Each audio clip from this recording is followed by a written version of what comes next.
Me pareció una excelente iniciativa y una excelente oportunidad de aprendizaje para nosotros como funcionarios del gobierno regional, los cuales día a día trabajamos con las comunidades mapuches, donde muchos de nuestros beneficiarios de todos los proyectos son de la etnia mapuche. Por lo tanto, me siento infinitamente agradecida de parte de la CONADI y de la Lambien Sofía Huenchumilla, que fue nuestra profesora, la cual nos enseñó durante 3 meses todo lo básico para poder comunicarnos también nosotros como profesionales con nuestros distintos usuarios. Por lo tanto, para nosotros como funcionarios también, funcionarios públicos, es nuestro deber poder capacitarnos para poder también dar una buena atención a nuestros usuarios.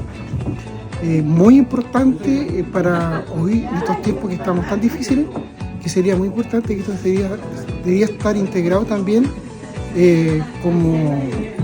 así como se enseña el inglés también en los colegios, debería impartirse también en los colegios. Es una cultura muy linda, una cultura muy rica, una cultura muy especial, y nosotros estamos dejando olvidado algo central, que es nuestro. Estamos muy contentos de que se haya dado esta capacitación en el marco del Comité Bipartito del Gobierno Regional, en que las asociaciones de funcionarios solicitaron esta capacitación. Sentimos de que estamos insertos como servidores públicos en una región donde tenemos que valorar nuestra identidad cultural, y hoy día estar en esta capacitación de lengua en Mapuzungún es más allá. Nos convoca a conocer, ¿verdad?, los códigos, la cultura del pueblo mapuche, para dar una mejor respuesta a nuestro pueblo también desde nuestro rol de gobierno regional. Hoy hemos hecho el cierre de un curso de Mapuzungún, que fue la iniciativa de funcionarios públicos de acá del Gobierno Regional de la Araucanía.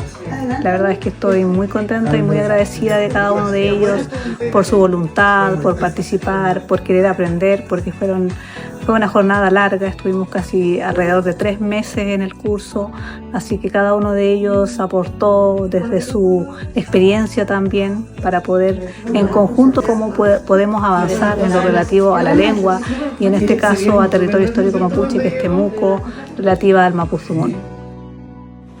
Gobierno de Chile. Chile avanza contigo.